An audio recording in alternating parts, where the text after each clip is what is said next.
1, 2, 3, come on.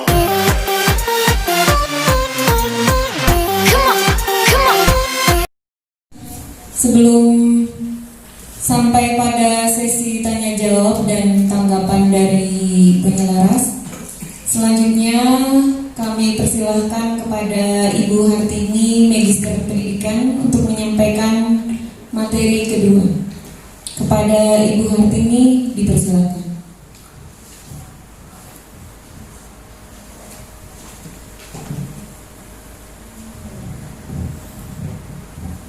Assalamualaikum warahmatullahi wabarakatuh.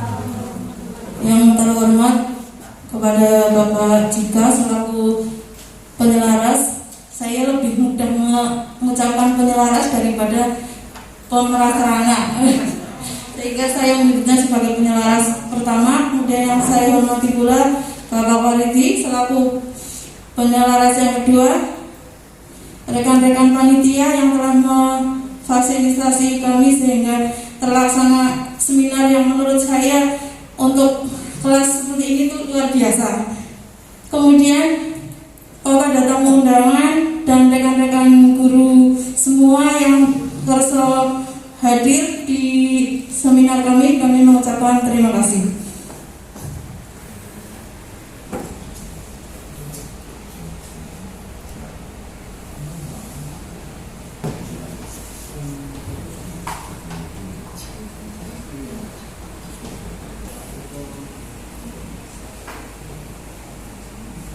Penelitian tindakan kelas yang di blok itu adalah proses pembelajaran. Kemudian saya menyambung melakukan penelitian pengembangan. Yang saya kembangkan adalah penilaian. Ciri utama dari penelitian pengembangan yaitu menghasilkan sebuah produk. Ini produk yang saya buat. Produk yang saya buat adalah perangkat soal PTS atau penilaian tengah semester 2 mata pelajaran IPA kelas 8 SMP. Jadi ciri utamanya adalah ada produk.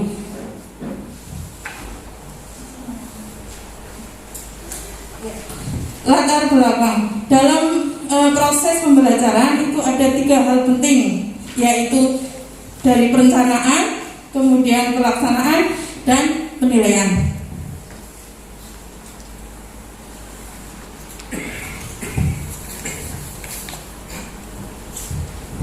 Penilaian merupakan salah satu hal yang penting dalam proses pembelajaran.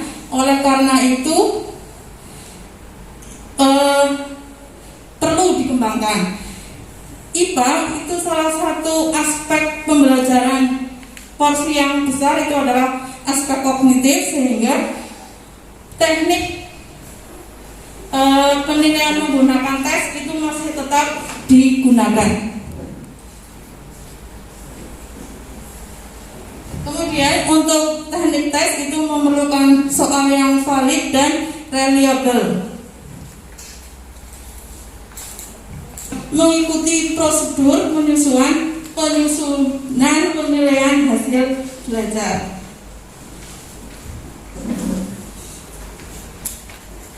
Namun demikian, berdasarkan kalau di dalam penelitian pengembangan namanya ada studi pendahuluan atau penelitian pendahuluan, yaitu berdasarkan pengalaman pengamatan saya sendiri, penyusunan soal PTS itu belum dilakukan sesuai standar. Artinya ketika saya cross check ke standar penilaian yang mengumpulkan dokumen kisi-kisi saja itu hanya 1-2 mapel, termasuk saya juga kadang-kadang tidak mengumpulkan, kadang-kadang sudah membuat tapi juga tidak mengumpulkan.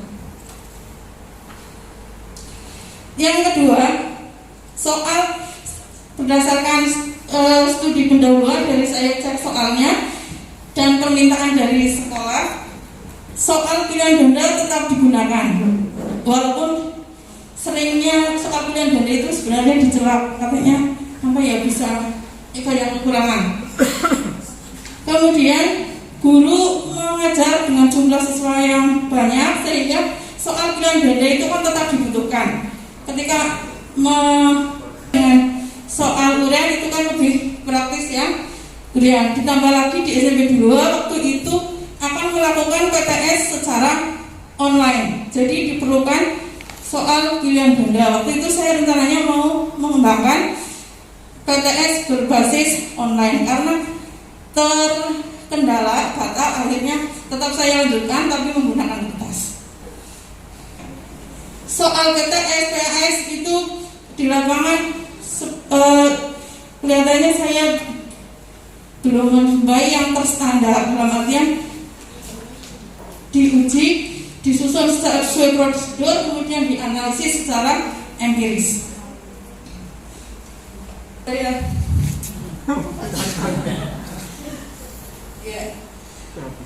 Kemudian saya langsung ke tujuan, mengembangkan perangkat soal PTS 2 kelas 8.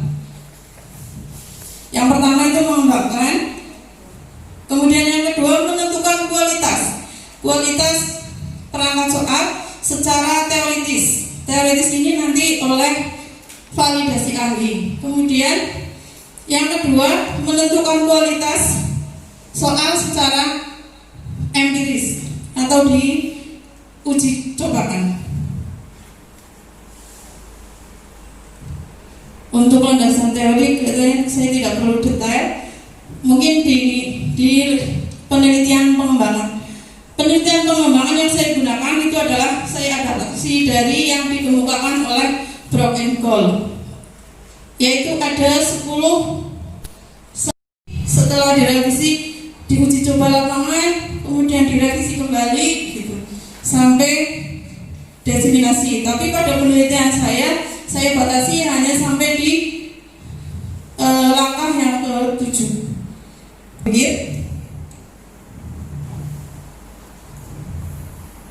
Ya, saya langsung ke metode pengembangan. Yang pertama, penelitian pendahuluan itu dilakukan dengan studi dokumentasi dan studi pustaka. Di sini untuk menggali kebutuhan tadi soal yang terstandar, dan yang kedua KD dan KI pada semester tersebut. Yang kedua yaitu perencanaan. Saya membuat analisis materi, membuat kisi-kisi produk, membuat analisis target kompetensi. Kemudian setelah itu saya mengembangkan produk, membuat soalnya berdasarkan kisi. Setelah jadi, mungkin saya cerita saja ya Pak itu malah saya jadi terlalu. Setelah produk saya kembangkan, kemudian saya nilaikan kepada ahli. Ahlinya ada 2, ahli evaluasi dan ahli materi. Evaluasi ke penilaian soal, kemudian yang berikutnya validator materi, ke konten materi IPA-nya. Selain itu, selain divalidasi, juga direview dengan rekan sejawat teman-teman guru saya untuk mereview ada soal yang salah atau salah konsep atau sebagainya. Setelah itu direvisi. Setelah revisi, saya susun kembali soal tersebut. Setelah itu saya uji cobakan ke 6 anak kelas 9. Karena kalau kelas 8 itu kan nanti saya ketika uji lapangannya saya menggunakan kelas 8 pas PTS. Kalau saya gunakan kelas 8 nanti bocor gitu. Sehingga saya gunakan kelas 9. Kebetulan kelas 9 juga sedang mempersiapkan materi kelas 7 dan 8 untuk ujian nasional. Setelah uji coba kelompok kecil, nanti di situ untuk mengukur waktu, berapa waktu yang dibutuhkan untuk mengerjakan 40 soal yang saya buat. Setelah itu juga saya mendata soal yang mana yang mungkin anak bingung atau tidak jelas. Setelah saya data, kemudian produk itu saya revisi kembali. Setelah direvisi kembali, kemudian saya uji cobakan di 2 sekolah. Yang pertama di SMP Negeri 1 Banjar dan di SMP 2 Banjarnegara. Setelah diuji coba lapangan, kemudian saya analisis datanya. Nah, analisis data yang uji lapangan ini menggunakan analisis kuantitatif. Di sini untuk menghitung validitas, reliabilitas, daya pembeda, tingkat kesukaran sampai ke pengecor.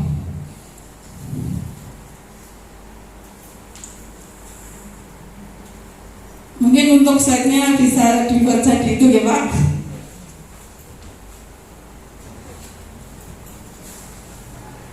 Saya langsung ke hasil. Ya, hasil validasi itu dari 40 soal ada yang 11 butir soal yang valid. Artinya dari semua validator dan review itu tidak meninggalkan catatan dan mengatakan valid. Sedangkan 29 butir soal itu perlu diperbaiki, kemudian yang menyatakan tidak valid tidak ada. Kemudian untuk uji coba kelompok kecil, waktu yang tercatat itu sekitar 75 menit. Kemudian ada anak yang menanyakan gambar tidak jelas. Kemudian berdasarkan uji coba lapangan, itu ada 27 butir soal yang diterima. Diterima ini berarti memenuhi kriteria valid, daya pembedanya bagus, kemudian tingkat kesukarannya sedang. Kemudian kalau yang diperbaiki itu berarti ada salah satu indikator yang tidak terpenuhi. Kemudian kalau yang ditolak itu soal tersebut tidak valid. Ini untuk analisis ini saya menggunakan bantuan aplikasi Itemen dan versinya versi trial. Kemudian menggunakan SPSS. Yang SPSS untuk validitas butir soalnya, kemudian untuk itemennya saya gunakan untuk daya pembeda, kemudian tingkat kesukaran, kemudian pengecor, penyebaran jawaban. Dari hasil penelitian tadi dilakukan revisi. Revisi yang dilakukan itu pada 29 butir soal berdasarkan validasi dan review. Aspek bahasa, misalnya kalau IPA sentimeter volume harusnya sentimeter kubik, mungkin tertulis sentimeter persegi begitu. Kemudian untuk kelompok kecil, revisinya pada butir-butir yang ditanyakan pada siswa. Setelah direvisi, soal ditata kembali. Ini yang nanti siap diuji coba lapangan. Kemudian dari uji coba lapangan, karena tadi ada 2 butir soal yang ditolak, maka saya proses lagi dengan itemen sebanyak 30 butir soal. Yang 2 soal sudah saya ulang. Kemudian berdasarkan uji coba ini ada 11 butir soal yang harus direvisi. Jadi saya revisi berdasarkan hasil karakteristik butir soal dari output itemen.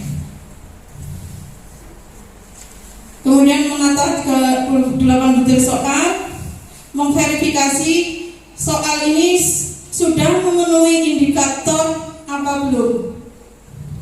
Kemudian menyusun perangkat soal dengan saya lengkapi pendahuluan, semua analisis saya lampirkan, kemudian saya jilid menjadi buku.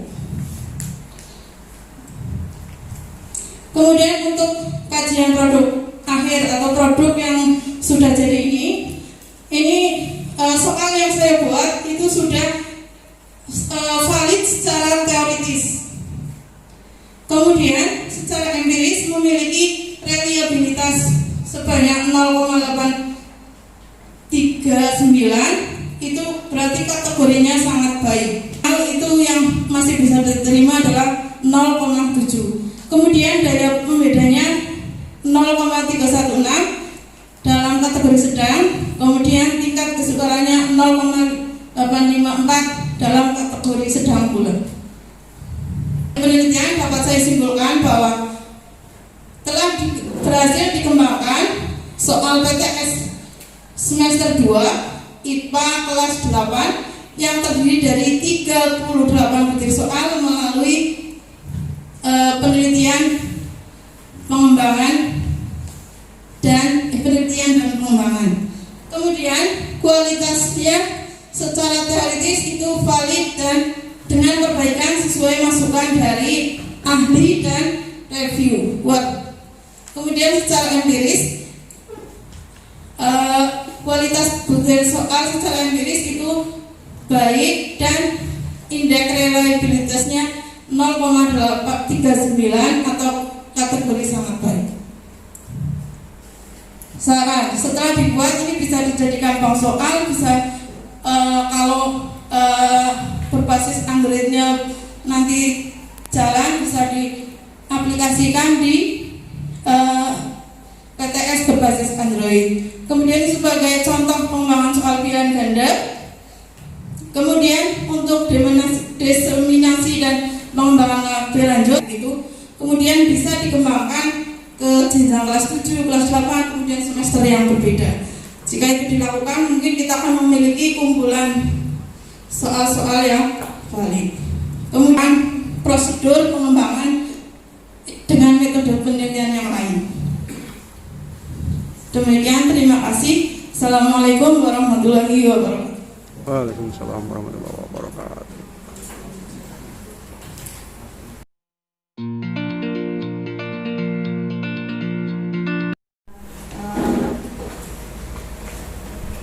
Hanya berkomentar bagus untuk penelitiannya, apalagi matematika merupakan pembelajaran yang biasanya kurang diminati karena sulitnya. Pak, ini saya ya, pengalaman saya waktu belajar, tapi Pak Yanto bisa mengembangkan seperti itu sehingga bisa meningkatkan tadi sesuai judulnya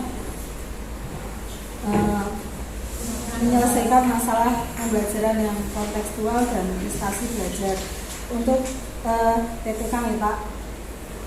Kemudian untuk hari ini adalah hal yang baru bagi kami, apalagi saya sebuah LND.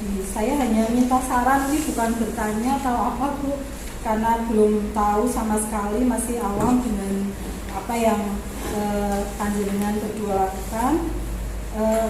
Saya hanya mohon saran. Saya berniat melakukan perbaikan pada proses pembelajaran. Nah, kalau ini buat ini malah bagus sekali. Saya lihat soalnya sudah standar PISA, sudah teruji dengan bagus, ya, dibuktikan dengan beberapa uji validitas, reliabilitas. Saya minta saran, seandainya saya melakukan membuat produk untuk memperbaiki proses pembelajaran, kira-kira saya mungkin pernah share di grup sekolah yang produk media pembelajaran. Menurut panjenengan, apakah itu layak untuk dijadikan sebuah riset dan development seperti ini? Kemudian nanti perbaikannya pada sisi apa itu saja. Ini untuk diri kami khususnya, mudah-mudahan berguna untuk teman-teman yang lain. Terima kasih, mohon maaf. Assalamualaikum warahmatullahi wabarakatuh. Terima kasih atas undangan seminar pada hari ini, dan yang berikutnya selamat kepada tamu saya Kartini yang sudah berhasil mendiseminasikan menyeminarkan yang hal yang baru mungkin kalau bagi seperti kami, tapi banyak hal yang bisa kita dapatkan ya pada hari ini. Dan juga selamat kepada Pak Warsianto yang sudah bisa menyelenggarakan seminar PPK pada hari ini. Yang pertama yang saya sampaikan untuk koreksi kepada Pak Warsianto yang abstrak. Di abstraknya itu di situ belum dipisah ya, di abstraknya itu belum dipisah antara siklus 1 dan siklus 2-nya. Jadi di abstrak itu langsung menyebutkan hasil, belum membedakan mana yang siklus 1 dan mana siklus 2. Mungkin kata-katanya tinggal ditambah siklus 1 mana dan siklus 2-nya mana. Kemudian yang pertanyaan keduanya, untuk PTK-nya Pak Warsianto itu dilaksanakan 2 siklus ya, siklus 1 dan siklus 2 ya. Kalau PTK 2 siklus. Apakah sama perlakuannya untuk tiap siklus itu? Gambarannya bagaimana gitu? Gambaran untuk tiap siklusnya itu yang untuk Pak Warsianto. Kemudian yang Bu Hartini sudah bagus sekali ya.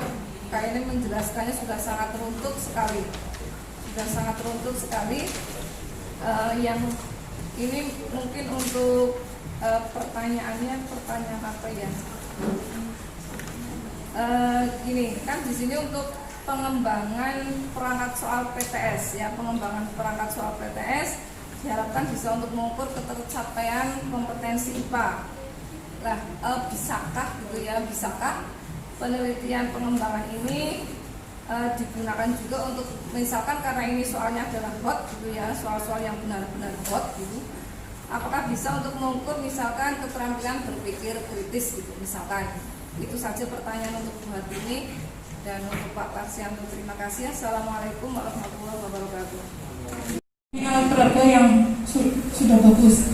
Kalau di dalam pengembangan itu alat peraga yang Bu Asri punya itu dinilaikan kepada ahli. Karena Bu Asri itu media, maka harus dinilaikan atau divalidasi oleh ahli media. Itu yang pertama. Yang kedua, ahli materi. Apakah betul media itu bisa nanti akan mencapai tujuan Bu Asri? Misalnya tujuannya untuk tanggap bencana. Apakah nanti alat peraga itu betul akan bisa meningkatkan misalnya mitigasi bencana siswa, itu dinilaikan kepada ahli dan juga nanti dimintakan review dengan teman sejawat. Setelah itu kalau ada saran masukan, alat peraga itu diperbaiki, kemudian nanti diuji coba dengan beberapa anak. Kalau misalnya pakai ini brow and board beberapa anak, apakah anak-anak itu bingung mengoperasikannya atau bagaimana? Di situ dikaji lagi bagian mana yang perlu direvisi. Setelah direvisi, nanti diuji lapangan di kelas. Nah, di kelas ini bisa menggunakan misalnya PTK, diuji dengan metode PTK bagaimana, atau dengan eksperimen gitu Bu Asri. Jadi ciri utamanya adalah produk yang dibuat adalah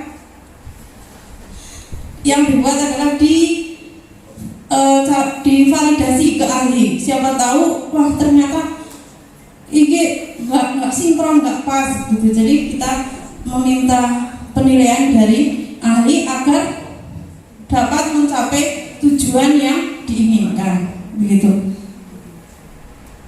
Kemudian untuk pertanyaannya Bu Novi, sebenarnya mungkin Bu Novi memandang bahwa soal saya hot, ada beberapa soal yang hot, tapi sebenarnya soal yang tidak hot, karena kriteria hot yang berkembang saat ini adalah dari C4, sedangkan di dalam KD-nya yang saya buat itu tidak semuanya C4, sehingga saya tidak berani memunculkan bahwa soal yang saya susun itu adalah soal hot, walaupun kalau dilihat sepintas itu seperti soal hot, tapi ketika dikaji lebih dalam itu ada sebagian yang hot dan ada saya sesuaikan dengan KD-nya. Kemudian apakah bisa untuk mengukur berpikir kritis? Karena tujuan saya itu adalah PTS untuk mengukur kemampuan setelah anak belajar selama 8 minggu, maka tidak secara langsung untuk mengukur berpikir kritis. Tetapi kalau mungkin dikaji lebih dalam dengan menganalisis keterampilan berpikir kritis, mungkin ada beberapa soal yang mengukur keterampilan berpikir kritis. Tapi secara keseluruhan itu tidak mengukur keterampilan berpikir kritis, karena fokus dari perangkat yang saya buat adalah untuk menilai belajar anak setelah melakukan pembelajaran selama setengah semester begitu. Ya.